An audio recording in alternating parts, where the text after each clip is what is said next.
Okay guys, ഞാൻ പച്ചമലയാളിക്ക് വീണ്ടും സ്വാഗതം. ഞാൻ എന്തിനാന്ന് വന്നു വെച്ച് കഴിഞ്ഞാൽ ഞാൻ മരക്കാറിൻ്റെ ഒരു ക്രിറ്റിസിസം ഇട്ടുണ്ടായിരുന്നല്ലോ, VFXൻ്റെ.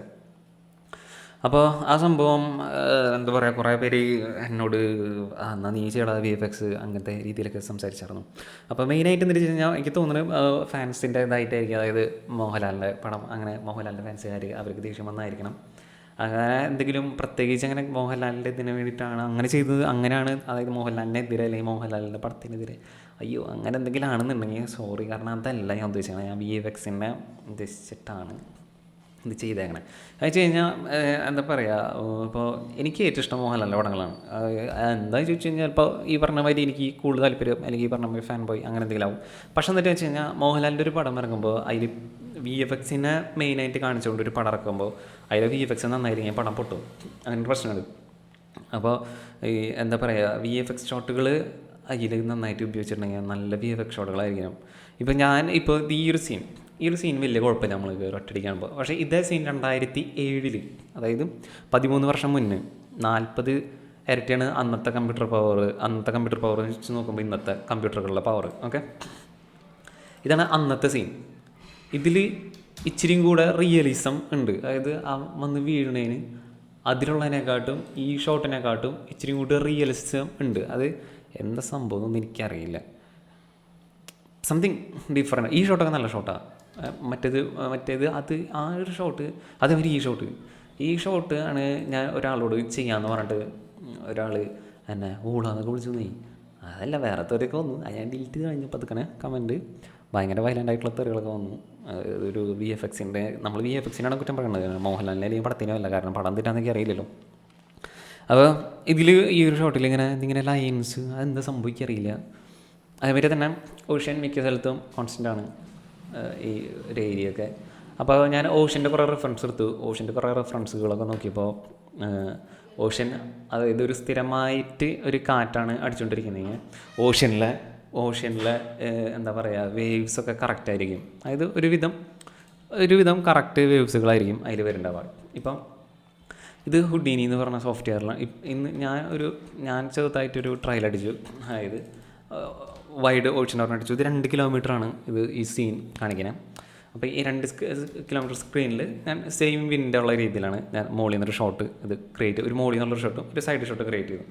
ഓക്കെ, അതേപോലെ തന്നെ ഞാൻ ഒരു ചെറുതായിട്ടൊന്ന് ഷിപ്പ് അതിൽ കൂടെ ഓടിക്കുകയും ചെയ്തു.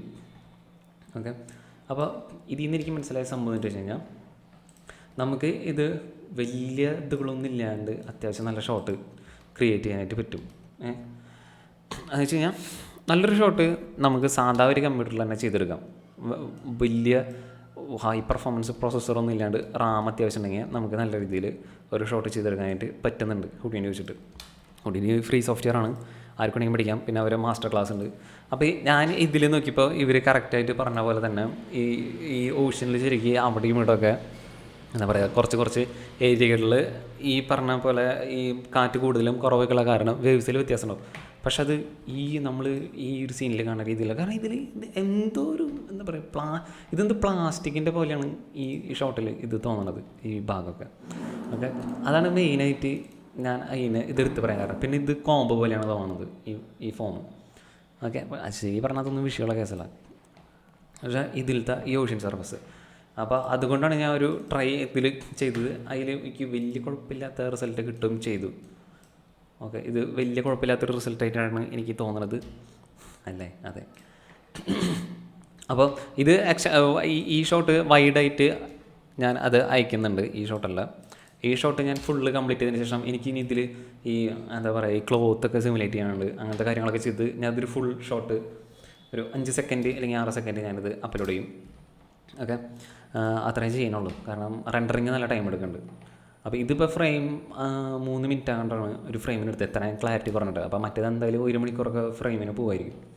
ഓക്കെ, അപ്പോൾ അതാണ് വ്യത്യാസം. ഞാൻ VFXന് വേണ്ടി ഞാൻ അങ്ങനെ എന്താ പറയുക വെച്ച് കഴിഞ്ഞാൽ, നമ്മൾ VFXനെ സപ്പോർട്ട് ചെയ്ത് കഴിഞ്ഞാൽ VFX നിന്നും പൊട്ടിയിട്ടിരിക്കും. നമ്മളിത് പോരാ നന്നാക്കണം എന്ന് പറഞ്ഞുകൊണ്ടിരുന്നാൽ VFX നന്നായി വരും. VFX ഓൾറെഡി ഇങ്ങനെ VFXൻ്റെ റേറ്റ് ഇങ്ങനെ ചീപ്പായിക്കൊണ്ടിരിക്കുകയാണ് ഒരു സൈഡിൽ നിന്ന്. അപ്പോൾ നമ്മൾ മലയാളികൾ നന്നായിട്ട് അതിനെ എന്താ പറയുക പുഷ് ചെയ്യുക, VFXനെ നന്നാക്കാൻ വേണ്ടിയിട്ട് പുഷ് ചെയ്യുക. ഈ വരുന്ന പൊട്ട VFXകളെ സപ്പോർട്ട് ചെയ്യാണ്ടിരിക്കുക, അത്രേ ഉള്ളൂ. എന്നാലാണ് പടം നന്നാവുള്ളൂ, VFX നന്നാവുള്ളൂ. ഇപ്പോൾ VFX മാത്രം നന്നായിട്ട് പടം നന്നാവില്ല, പടം മാത്രം നന്നായിട്ട് VFX കൂടുതലുള്ള ഷോട്ടുകൾ നന്നാക്കിയിട്ട് കാര്യമില്ല. ഇപ്പോൾ എന്താ പറയുക, ബാഹുബലി ഇപ്പോൾ വലിയ ബ്രഹ്മാണ്ഡ ചിത്രമാണ്, ബ്രഹ്മാണ്ഡ ചിത്രം തന്നെയാണ്. എന്നാലും അതിലെ തെങ്ങ് വലിച്ചു പറഞ്ഞ സീനൊക്കെ ഒരു എന്താ പറയുക, ഒരു ലോജിക്കില്ല, ഒരു അമാനുഷിക ശക്തിക്കാണ് കാണിക്കുന്നത് വെച്ച് കഴിഞ്ഞാൽ പിന്നെയും കുഴപ്പമില്ലായിരുന്നു. അതൊക്കെ ഒരു ലോജിക്കില്ലാത്ത ഒരു പോലത്തെ ഷോട്ടുകളാണ് എനിക്കായിട്ട് തോന്നിയത്. അപ്പോൾ നമ്മളിപ്പോൾ അതിനെ അത് കുഴപ്പമില്ല, എന്നാലും പുറത്തെ ആൾക്കാർ അത് നമ്മളെ കമ്പയർ ചെയ്യുമ്പോൾ ഇപ്പോൾ ഹോളിവുഡുകാർ ബോളിവുഡിനെ കമ്പയർ ചെയ്ത് ചിരിച്ച് അവന്മാർ പറയണ കാണാം, അവന്മാരൊക്കെ നമ്മളെ തൊലി ഒലിപ്പിച്ച് വിടുകയാണ്. അമ്മാതിരിയാണ് യൂട്യൂബിൽ വീഡിയോ ചെയ്യണ പിള്ളേർ വരെ ചെയ്യണമെങ്കിൽ അവിടെ. അപ്പോൾ നമ്മളിവിടെ നമ്മളെ സിനിമകൾ നന്നാക്കാനായിട്ട് നമ്മൾ ശ്രമിക്കുക, അത്രയാണ് ഞാൻ ഉദ്ദേശിച്ചുള്ളൂ. അതിൽ നിന്ന് എന്താ പറയുക, ഇപ്പോൾ നമ്മുടെ പടങ്ങളിൽ VFX നന്നായി കഴിഞ്ഞ് കഴിഞ്ഞാൽ നമുക്കും കാണാൻ കഴിയുമ്പോണ്ടാവും, ഓട്ടോമാറ്റിക്കലി പടം കൂടുതലോടും, ചിലപ്പോൾ നല്ല രീതിയിൽ പുറത്തേക്കൊക്കെ വാർത്തയാവും. അപ്പോൾ അതാണ് ഉദ്ദേശിക്കുന്നത്. പിന്നെ വൈറ്റ് വാട്ടർ എന്ന് പറഞ്ഞാൽ ഈ പതയുടെ ട്യൂട്ടോറിയലും ഹുഡിനീരെ ചാനൽ തന്നെ ഉണ്ട്. ഇപ്പോൾ ഈ സാധനമൊക്കെ നിങ്ങൾക്ക് ചെയ്യാനുള്ളത് ഇത് രണ്ടും കണ്ടു കഴിഞ്ഞാൽ അത്യാവശ്യം നല്ല രീതിയിൽ നിങ്ങൾക്ക് തന്നെ വർക്ക് ചെയ്തെടുക്കാം. നല്ല ഷോട്ടുകളൊക്കെ, അടിപൊളി ഷോട്ടുകളൊക്കെ വർക്ക് ചെയ്തെടുക്കാം. ഫുൾ ട്യൂട്ടോറിയൽ ഹുഡിൻ്റെ ചാനലുണ്ട്, ഹുഡിൻ്റെ സോഫ്റ്റ്വെയർ നിങ്ങൾക്ക് ഡൗൺലോഡ് ചെയ്യണമെങ്കിൽ നെറ്റിൽ ഡൗൺലോഡ് ചെയ്യാം. അപ്പോൾ അങ്ങനെയാണ് കാര്യങ്ങൾ. അപ്പോൾ അതുകൊണ്ടാണ് ഞാൻ ഈ വീഡിയോ ഇട്ടത്. അതായത് ഇപ്പോൾ അന്ന് ഞാൻ അങ്ങനെ വീഡിയോ കണ്ടിട്ടിരിക്കുമ്പോൾ അല്ലെങ്കിൽ ഞാൻ കമൻറ്റിൽ നോക്കിയപ്പോൾ ഒരുത്തൻ കമൻറ്റിൽ പറഞ്ഞു, ഇതിപ്പോൾ തീരെ ക്ലിയർ ഇല്ല, ഒരുത്തൻ കമൻറ്റിൽ പറഞ്ഞത് എന്നാൽ നീ ചെയ്യടാ വീഡിയോ ഒക്കെ നീ ചെയ്യടാ ഇതൊക്കെ എന്ന് പറഞ്ഞത്.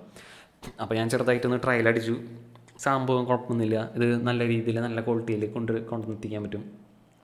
ഓക്കെ, അപ്പോൾ ഇതാണ് സംഭവം. അപ്പോൾ ഓഷനും കാര്യങ്ങളൊക്കെ എന്താ പറയുക, നമുക്കും ചെയ്യാൻ പറ്റും. അതായത് ഒരു 3 ദിവസം ഇപ്പോൾ ഈ ഒരു ഷോട്ട് ചെയ്യാൻ ഒറ്റ ദിവസം മതി, റെൻഡറിങ് അടക്കം. അത്രയും സിമ്പിളാണിത് ഇത് ചെയ്യാൻ. അതേപോലെ തന്നെ ഇത് ചെയ്യാൻ കുറച്ച് പണിയെടുത്തു, ഇത് ചെയ്യാത്തൊരു ടൈം എടുത്തു. കാരണം നന്നായിട്ട് റെൻഡറിങ് ടൈം എടുത്തായിരുന്നു ഇതിന്. ഓക്കെ, പക്ഷേ നമുക്കും ചെയ്യാൻ പറ്റും, ഒരു 1, 2, 3 ദിവസം അതിൽ സ്പെൻഡ് ചെയ്താൽ. അപ്പോൾ അതാണ് മലയാള പടം. അതുകൊണ്ടാണ് ഞാൻ അന്ന് അങ്ങനെ റിവ്യൂ ഇട്ടത്. ഞാൻ ഇനിയും റിവ്യൂ ചെയ്യുമ്പോൾ ഇത്തിരി കൂടി വേർഡ്സ് ടഫാക്കൽ ഇത്തിരി കുറയ്ക്കാന്നുണ്ടല്ലോ. തൃശ്ശൂക്കാരനായ കാരണമാണ് ഇങ്ങനെയൊക്കെ അങ്ങനെ സംസാരിച്ചത്. എന്തുട്ടി കാണിക്കണേ അങ്ങനെയൊക്കെ ചോദിക്കുന്നത് അതുകൊണ്ടാണ്. എന്തുട്ടി കാണിച്ചു വെച്ചാണ് അങ്ങനെയൊക്കെ ചോദിക്കുന്നത് അവരാണ്. അപ്പോൾ അത് വെച്ച് കഴിഞ്ഞാൽ അതിനെ കൊള്ളും ശരിക്കും, അതാണ് പ്രശ്നം. ഓക്കെ, അപ്പോൾ ഞാൻ ഇനിയും ക്രിറ്റിസിസം വീഡിയോസൊക്കെ ആയിട്ട് വരും. അപ്പോൾ മറ്റേ ഷോട്ട് കംപ്ലീറ്റ് ചെയ്യാൻ അയക്കാം. ഓക്കെ.